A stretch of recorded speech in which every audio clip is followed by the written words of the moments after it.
Erin Feldman, good morning. Good morning, Chris. How are you? I'm all right. Yeah, you're all right? Caffeinated. Good. Luck of a little courage shot. Just a little boost to kind of ease the nerves, right? Yeah, just enough to level the playing field. Right. Keep myself less on a crazy level. Well, crazy could be a lot of fun. I just get very energetic. Good. I come from my mother, who's very energetic. Your mother is energetic. Yeah, it needs to be less so in the morning. Well, before we move on, I would like to say welcome. You're on deck. Yay. Erin Feldman. Erin, you're our art director. Art. Our art director, and have been for many, many, many, many, many years. That's hard to think about. Well, but it is. Like you said, you started here about 7 years ago, over 7 years ago now. And you've done a fantastic job in everything that you've been, every task that you've been assigned. And there's so many things that I want to talk to you about today. So the first thing that I really, it keeps coming into mind when I was thinking about our conversation overnight is your work ethic. Mm-hmm. Your work ethic is second to none. I try my hardest. Well, yes, you do, but it doesn't even seem, for you, it doesn't even seem like you're trying. It just seems like it is absolutely positively a fundamental part of your DNA to work hard and to be on top of stuff at all times. That's how I keep myself level. So I come from a very hardworking family, almost too hardworking, but I get that from my mother and my grandmother. Not my dad, but most of my family is, very hardworking, get the job done. Especially because when I started being art director, we were a little understaffed. Mm-hmm. So I was kind of used to having 4 people. I went down to 3 people, so I had to put the extra effort so that we didn't drown, to put a boat pun. Keep our head above water. And then there's another one. Really good with boat puns. Right. Yes, I've always been like that. If there's a deadline, I always got things done 2 weeks early. I don't believe in deadlines. I believe in pushing those deadlines early. So if there's any unfortunate circumstances or I don't understand something, I have a little leeway, right? Which is a little difficult in marketing. Well, let me ask you something. Going back, because you said you come from a hardworking family. Your mom's a hard worker. Your grandmother's a hard worker. So let's go back to your grandmother. Like, what did she do? And was there something that she taught you, or did it pass through your mom? I'm curious how this hardworking nature came into your life. Well, it's actually my grandmother on my dad's side, because my dad wasn't a hard worker, but he was a smart worker. Mm-hmm. My grandmother, she raised 2 kids, and she was on welfare coming from Queens, New York. She worked, and her and my grandfather had, hustle every day to get money. And then when she divorced him when my dad was older, she started working in marketing or sales, and then went into marketing. But she, put in the extra time, put in the extra effort, build relationships, and that way you'll succeed. She went from, living in welfare to having a very nice home in middle of Kentucky. Really? Yeah. So, they came from not nothing, but very little. My family's, from Poland and Germany, so most of my grandparents are first generation. Oh, okay. I did not know that. So your grandmother was first generation here in the States? My grandfather was. I don't know about my grandmother so much, but I'm pretty sure it's first or second. My great-grandparents ran a boarding house in, I don't know what the city is in New York. It's like they're in New York City, but they're on Bayside maybe? In Queens or Brooklyn? I'm pretty sure in Queens. Queens, okay. My grandmothers, they ran a boarding house in the summer and lived downstairs, and so I guess she got her work ethic from her parents. Okay. Who, hustled all summer. So kind of the classic American immigrant story. You come here with, literally next to nothing and start off doing whatever you can or what they could and built it into something. Yeah, that's how my uncle, I guess he's my great uncle, built an entire business while being a teacher, being a photographer, and shooting people in the city that had trouble getting photography done, and did it all himself, built a business really slowly with real estate. I mean, so everyone in my family is kind of like that. That's so cool. And I've had the opportunity to not meet your mom, but I've spoken with her on the phone a number of times, and she's got that same drive too. Very hardworking, like extreme follow-up. Always following up, always on the phone. She'll work till 8 if she needs to.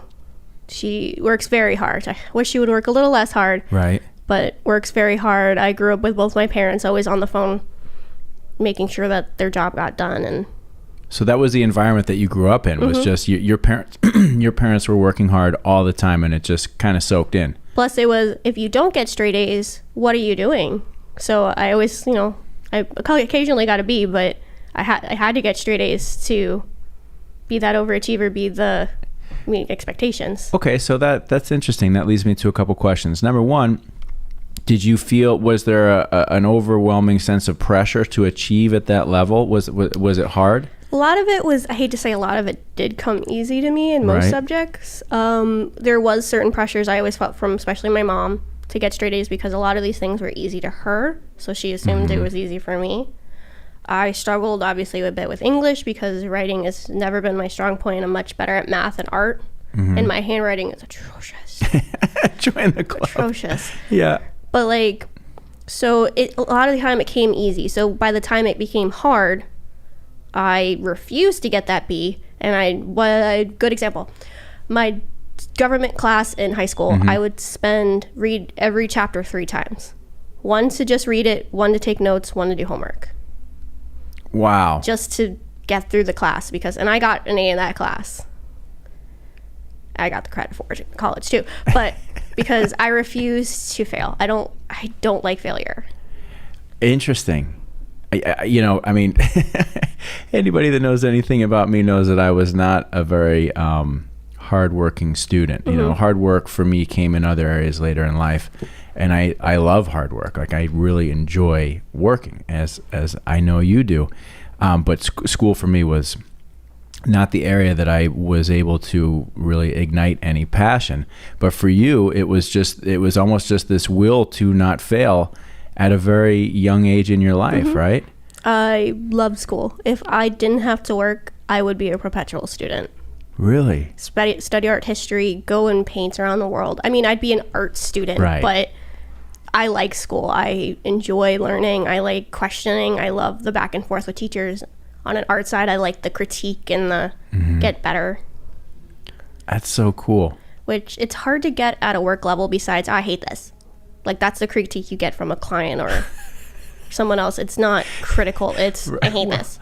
Well, there's two sides to that comment, right? Number one is that in a lot of cases we're cranking stuff out at a quick rate, and I don't think anybody on the receiving end is under the impression that they should be giving a lot of time to reflect upon the creative elements of our work. Oh, right? I understand it. I know you do. But from an artist only perspective, that sucks. It's frustrating, right? Adult designer level, because there's a complete separation of art and design. Like, it's a lot of people don't understand is it's not the same mindset.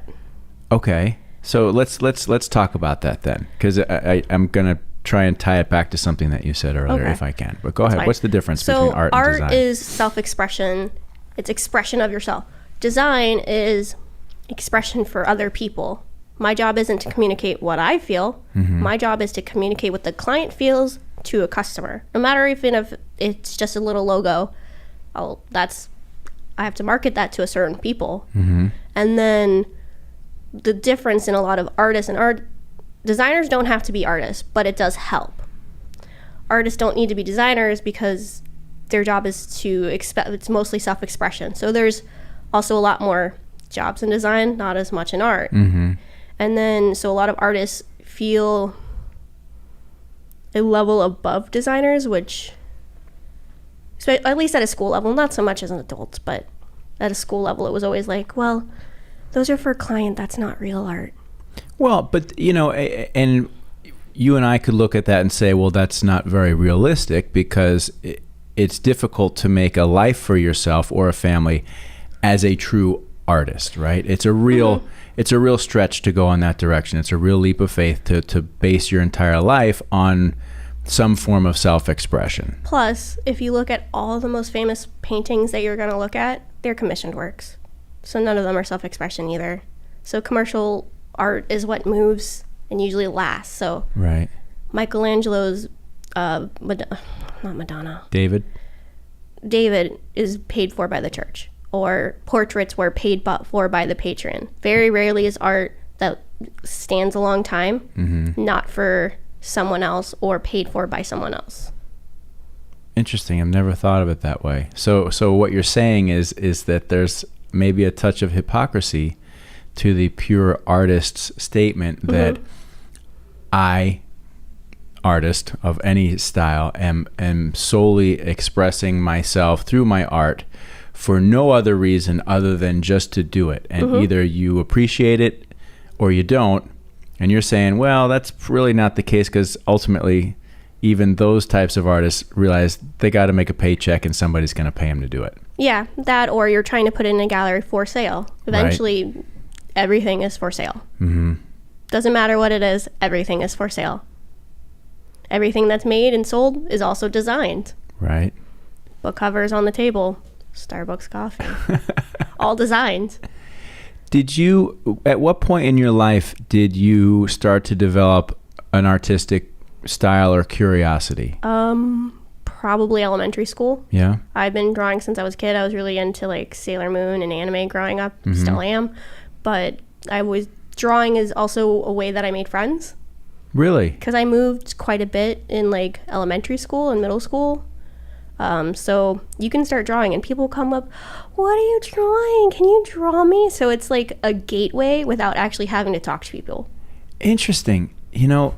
I know you listened to Sydney's podcast as well too, and she indicated that as soon as she started to learn how to cartoon and draw, she attracted attention, was actually earning some money to buy herself candy and stuff like that because people liked it. Money did it. I would just do it for free. Right. But yeah, same kind of experience. You were a real artist back then. No, just I just like drawing, and I'm a shy person generally, so it's a lot easier to have that expression than to actually have to go talk to people. Is that okay, there's a few points I want to make here. Number one, is the shyness, is that sort of inherent with the artist's, persona? I don't know, because I know plenty of people, at least when I was in school, who were very extroverted. I think it's person by person. I went through a lot of hard things growing up, so it was much easier to just like internalize it and then externalize with art.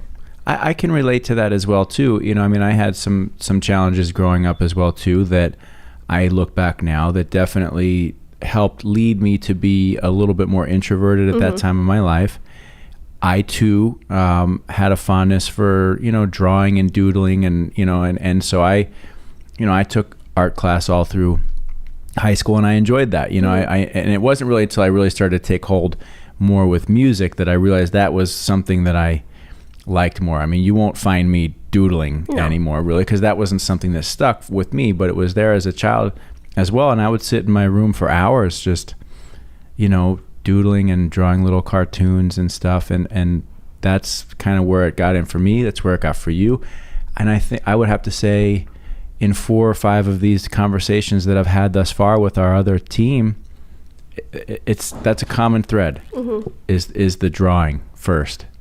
Yeah, it's something I always stuck to just because I could do it. Like I can't make things with my hands. I can do a couple little things with clay, but don't enjoy things. I don't like being dirty.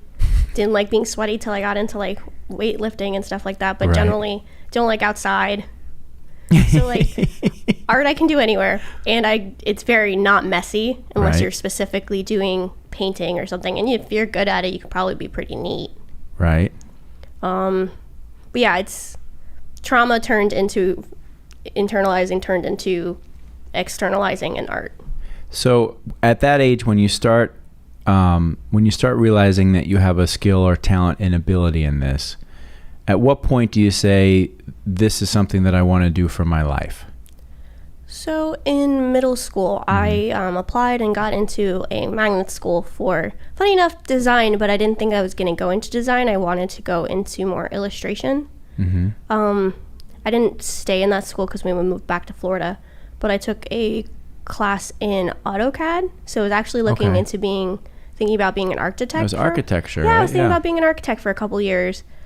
I took only 2 weeks of design before I moved. And then I got into high school and was in musical theater, so I thought about or theater in general. So I did actually think about going into like scenic design.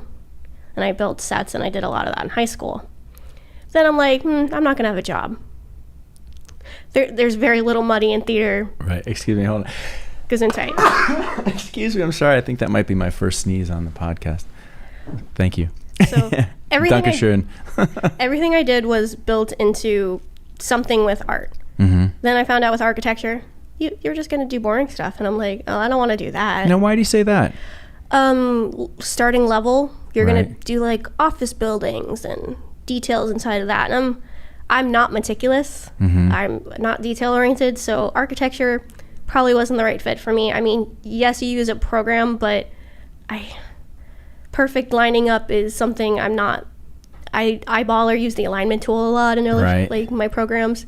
I don't have to measure. It's funny. I took an architectural drawing class. I want to say in 7th or 8th grade. It was offered for a semester, a quarter, whatever it was, and at first I really liked it, right? But I found that, and I find this way a lot of things. I can start off with a high level of meticulousness or detail. But after a while, I start to grow impatient, and then I start moving faster, and my attention to that detail starts to waver. So I realize, and I've learned this later in life, that I'm very project-oriented. Like, I like to really hyper-focus on a project, and I'll go crazy detail until it's done. But when it's done, I got to move on, right? Yeah. In architecture, I thought, wow, this would be something I could really enjoy, but I just couldn't stay with the length of detail that it required to finish like a large architectural drawing, even at the 7th or 8th grade level. Yeah, I don't have the patience for that. Right. I'm a big picture gal. Right. These details, we'll figure it out a little later. Big picture. All right, I know where everything is going to be. I start drawing or designing. Oh, well, that doesn't really work. We'll tweak it. But like, I never have all those details set in the beginning, because if I try and set them in the beginning and the paragraph's longer, or the photo just doesn't quite reach the bottom, it doesn't quite work. And then acute OCD Chris comes in, and I'm like, oh. Well, thankfully 7 years in, I know how to prepare for that. And the beautiful thing is, in my programs, we have ruler tools, which help tremendously. Oh, there's ruler. There's even on these monitors on the cameras. There's like little ruler tools that are grids. Thank God. You know, so you can like line everything up in a grid. I love that. It makes it so easy. You know. Yeah, because otherwise, something will look centered, but it'll be slightly off, or because of maybe a background or just how the thing laid out, it might be perfectly centered, but it doesn't work because it's perfectly centered. So you actually have to offset it so that it visually makes sense. So like, let's say you have two logos and you be next to each other, but one's tall and one's horizontal. You really have to, they can't be the same height or width. The orientation isn't right, so you kind of have to tweak them until it looks right. Visually looks right. Right. And that's kind of a design challenge. Do you find, now you mentioned earlier that there's a difference between art and design, right? And my observation of you is that you are still able to do both, right? Here, you do design, but I know that you also do a lot of drawing, and that is more expressive art for you, right? Yeah. Do you find that you need both to keep that desire balanced out? So like, I do a lot of like just fun projects for myself, even with design, and I try and use my art skills towards them. But yeah, sometimes I just like drawing. It's something I can do while watching TV. It's relaxing. At that point, it's, you know, people like now it's therapeutic to draw coloring books. That's what drawing is for me. Oh, is that a thing? Mm-hmm. Really? Yeah, like therapeutic coloring books and stuff. Or there's apps on your phone where you can color. Oh, no, I didn't know that. Yeah, oh, well, it's very popular, even before the pandemic, because it's expression, but it's not like, it's guided expression. It's like almost doing yoga, but with art. Okay. For me, I also like seeing improvement, so that's why I kind of keep drawing. So now I do digital versus like traditional. And I can look at something from a year ago and be like, oh, I learned this by doing it. But art, yeah, even sometimes now, if I really need to, I will sketch an idea before I start building it. At this level of production, you can't really do that. That was when I first got into the business. That was actually one of my favorite things, because at that time there was a lot of news. We did tons of newspaper ads, and I so looked forward to sitting down with a blank piece of paper and my ruler, right? And kind of blocking out my headline and subhead and features and all that stuff. And I really enjoyed sketching out and laying out an ad in advance and being able to hand that in. That's how I was taught as well. Even when I started here, we did a ton of newspapers when I started, and that's only 7 years ago. I know. But a lot of our client services or account execs at the time, would sometimes draw things. The issue with like someone other than you drawing something is they don't think about proportions, but it is still helpful to, even just thumbnail a doodle. Right. Most artists do thumbnail and do primarily sketching before they even start a project. You don't just go from straight to canvas most of the time. Right. You do, this is how I'm going to kind of lay it out, and you think about it. I mean, that's why we have storyboards for even video, is to get an idea of what it will look like. Do you find, the retail automotive space for creativity and design is one that, and I suppose many businesses are like this, but it has its own sort of set of guidelines and rules and restrictions and sort of boxes that you can work in, right? Do you find that frustrating at times, the sort of the limitations that our business places on creativity? I hate it and love it at the same time, because I like to know what my box is and what I need to fit everything in. Right. That's something I've always liked, is don't just willy-nilly. You can't just say, hey, make me something. I need to know what kind of things you're looking for, what needs to go in it. Basics of design is I need all the elements to go into it. So with retail automotive, it's just more elements. And then there's the fun balance of trying to fit factory branding, client branding, or just making it interesting. So you have a lot of boxes that have to make, like you have like almost like a Venn diagram. There's a lot of circles you have to fill, and you just got to get that one point. But then you have to be really creative in that tiny point, and that can be very frustrating. I like it a lot of the time, not all the time. Right. But yeah, it's very frustrating trying to fit creativity in a tiny dot, right, instead of this big amount of circles I'm trying to fill. And then trying to remember all those details, because there's nuances to every single brand. There's nuances to every client. There's nuances to even every client or client manager. They might like something over a different client manager. Or even if I build something for like you and Brad, it's what you like is different. Right. So it's trying to appease your taste as well as appease what the project entails. It's challenging at times, particularly, and I know that it's frustrating particularly Yeah, so it's a hard one too. For you and your crew or the video guys, because you've been given some directions and initial sense of guidance on what you need to do, and then you do it, right? And then, as we were talking about before, you send it out and it's like, I hate that stinks, do this, and you have to develop some thick skin, because A, you're cranking out so much work, and B, it's often getting changed and cut up and slashed around so quickly that what you put your heart and soul into sometimes literally gets destroyed within minutes, right? So I was taught, don't get attached. Like, put your best foot forward as much as possible, but try, and I find that very hard as an art person to not get attached. But because if you get attached to a design, most 90% of the time that's going to change. I've never seen a design get approved 100% from I made it out. Even when I've even done a logo for like my cousin or something, there's always going to be changes, because maybe he didn't tell me, well, I'm required to use this font, or, that's not the right size, I gave you the wrong size, or, I don't really like that color. Or, my favorite is, can you make the logo bigger? Of course. Always, can I make the logo bigger? I want my name up in bright lights for everyone to see, right? Yeah. So you have to have thick skin, and hopefully you have that before going into the real world. Right. but sometimes you kind of have to learn. And I'm a very sensitive person. You know that. Yes. So it took me a long time to get through. I mean, there's even times now that I'll get feedback, and it's just probably better that I didn't see the client's message, because I'll get very offended. And it's not that they mean anything towards me, of course. Right. But it's just like, okay, I get you didn't like it. They called your baby ugly. It's not the words they use, but yeah, they called my baby ugly. Right. So please don't call my baby ugly. Just tell me what you need changed on my baby. Baby Right. needs a bow. Baby needs a mask, but baby's not that bad. Do you find enjoyment in this particular craft?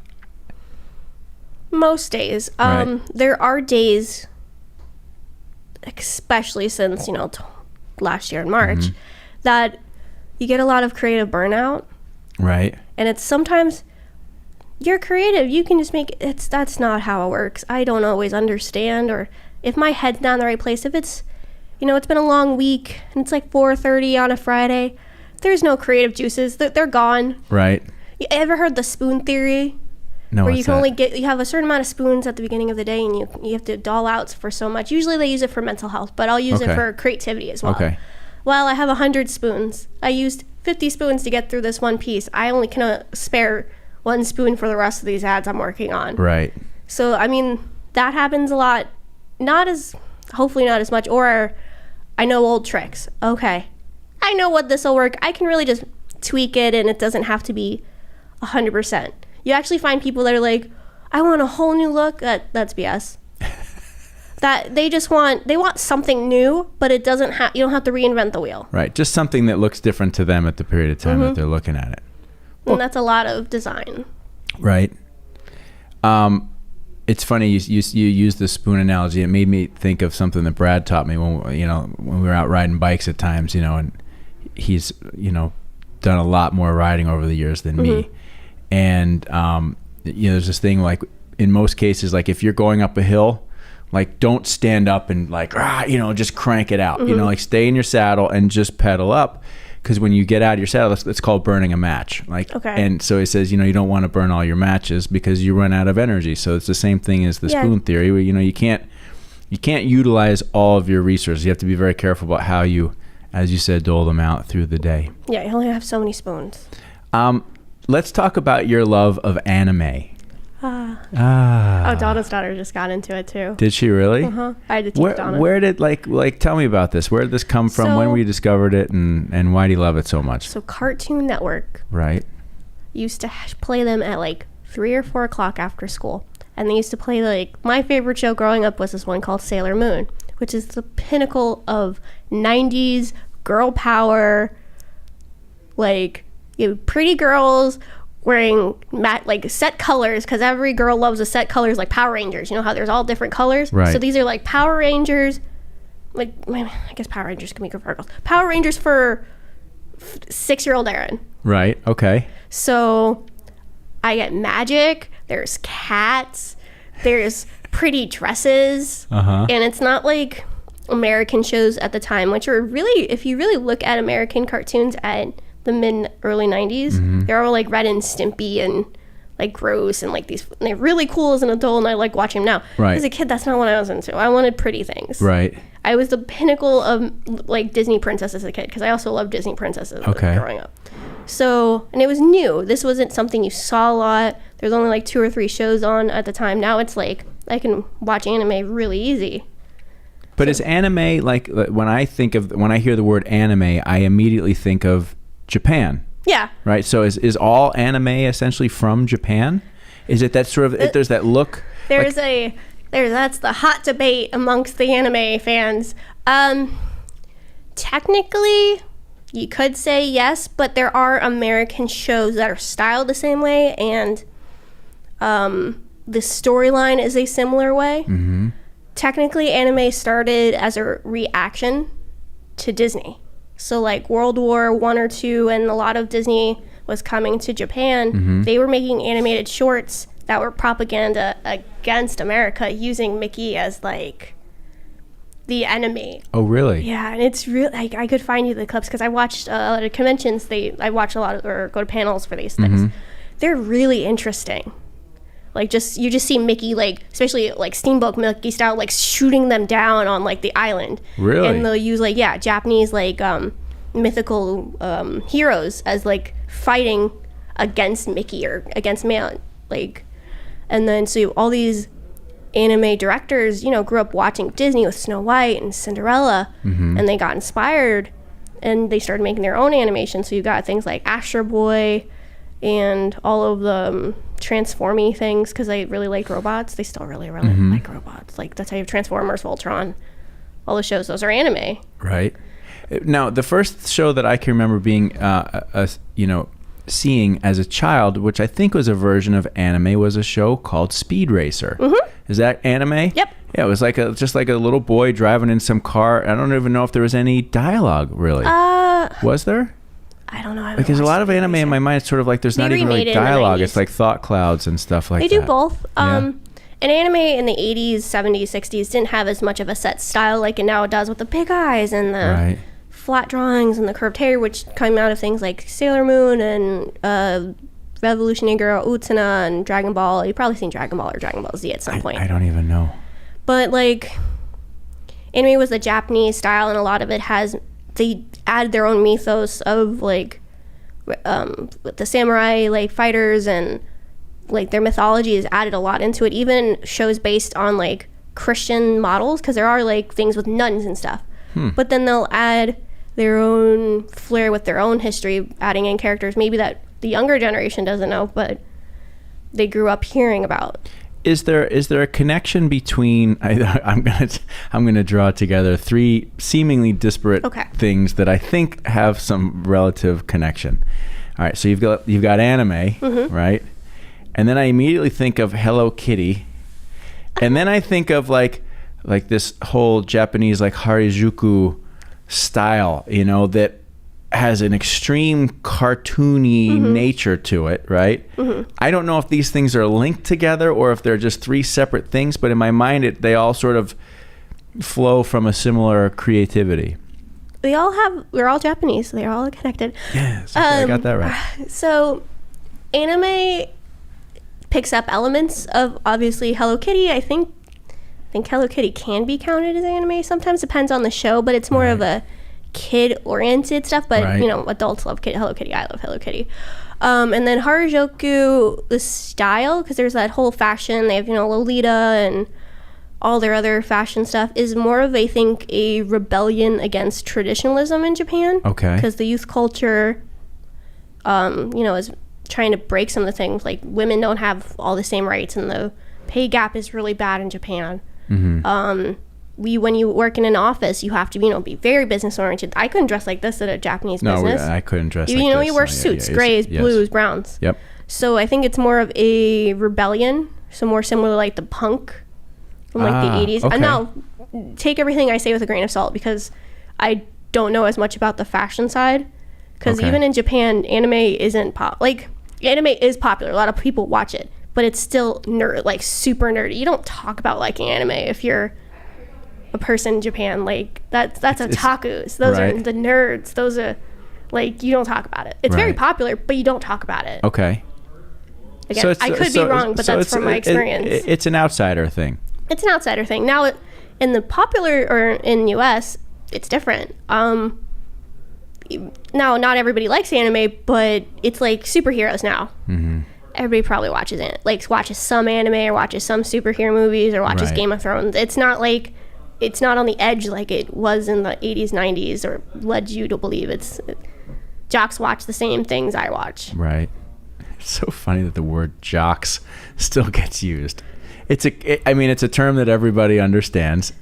Jocks is not that all jocks are jocks. The jocks are stupid. No, that's not true. But there's still a athletic. Even when I was in high school, there still was a separation of the popular kids who are more athletic into sports versus I was in theater, so theater geeks, band geeks. We weren't called geeks, and there wasn't you guys can't sit with us. There wasn't any of that. But there's still a slight divide. There was still some people had classified you some way somehow. Right. Interesting. So you develop this interest as a child in animation, design, I know you're a big Harry Potter fan, right? So I think you really like to read and get into these sort of magical, mystical worlds and stuff. Escapism. And how do you, at this stage of your life and career, pull all that together? And how do you hope to, or what do you wish to be able to do with this collection of interests that you have and this collection of talent combined with your drive and work ethic? Like, where do you want to take that? Like 10 years from now, or this year, 5 years, 10 years, whatever. Like what would be your, your castle on the hill vision, if that's even a reasonable analogy? My castle on the hill, probably less automotive. Not that I don't love my job. I obviously love my job. I've been here for 7 years, but like, I love to design more, not for animations, but really building like mascot. Not mascot isn't the word, because mascot sounds like your sports mascot, but like illustrations of people for their branding, building more. I like branding, which builds a lot from my art background. So because there's a lot of drawing that I do with logos and that kind of stuff. So I really like building some things from I don't know where I want to be. I know what I want to, the things I want to build. Okay, get one example. Something that you want to, like, something that you'd like to build. Are we just talking about characters or design elements that help brand? It's I like not so much building characters as part of the brand. Okay. Building illustrations that go with the brand. Okay. So I'd love to do more of that. I don't do a lot of it, but I really like, and you've seen, I did illustrations of my whole team a few years ago. Yeah, I still saved those little cards somewhere. They're great. Which now, obviously, it's been a couple of years. My style's improved. My skills translating from drawing to art has improved. So actually, one day I need to remake those. Even with my friends, I built all of their original characters as illustrations in December because I just needed a project. Right. So I like doing that even with myself for my own branding. I built, myself as an illustrator, and I've kind of given different looks for different seasons. It would be so cool. Okay, so again, I'm always searching for this moment in these conversations, and the moment is, what is the thing that you love and wish to do, and how can we utilize that desire, right, to create something for our clients? I mean, because at the end of the day, that's what we do, right? I mean, we're hired to come up with ideas to help people market and sell their business. And so now, and every one of these conversations, I've been able to take away something from each person that it's like, I didn't know that they really had this strong desire to do this. Now, shame on me because I haven't been writing it down. So I'm having to, I think after this one, I'm going to have to write this stuff down. Help. To know. But that's what I'm hoping to get out of these conversations, more than in addition to getting to know each other better, right? How can we empower you, Erin, to do, and really to have a blank canvas to create whatever it is that your heart desires within the context of what we do here? Because that's what everybody here wants to do in their own way. Here, I'd love to help us build out more of a creative side of Herman branding, because I don't think that we do enough posting or enough. Oh, we've totally. I mean, this whole thing is now we're just like getting the machine going again. Interesting, like holiday oriented. I like building like characters and stuff like that. Obviously, I like building characters. I did it for my entire team. But how fun would it if you revisited all your characters of like all of us, and we had literal, designed. Like even characters. If they were based on like animals or something would be interesting, like what your personality, like Tammy would be like a songbird or something. But that'd be so cool. It would be really cool. It's just, it would be something I'd like to do because I like building characters based on people. Right. I love, most of even my comic I worked on in college with my friend was based on us. We didn't make up characters. We just built ourselves. Right. So if you were to just, I'm almost afraid to ask, if you were to say, all right, Chris, I'm designing your character and basing it on an animal, what animal would you choose? You're hard because you're kind of like a chameleon. Since I've known you, you have gone through many stages of like change. Right. So what you were 7 years ago, you wouldn't be today. So right now I'm saying chameleon. Interesting. Because you kind of adapt who you are as you've That's true.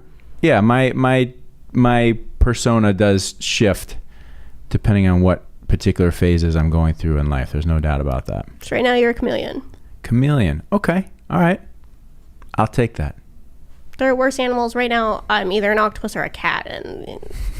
But you love octopus. I love octopuses. Why? What is it about an octopus? I don't know. I think it started because I watched this one anime in college. Right. But then, like, if you watch them, they're really intelligent creatures.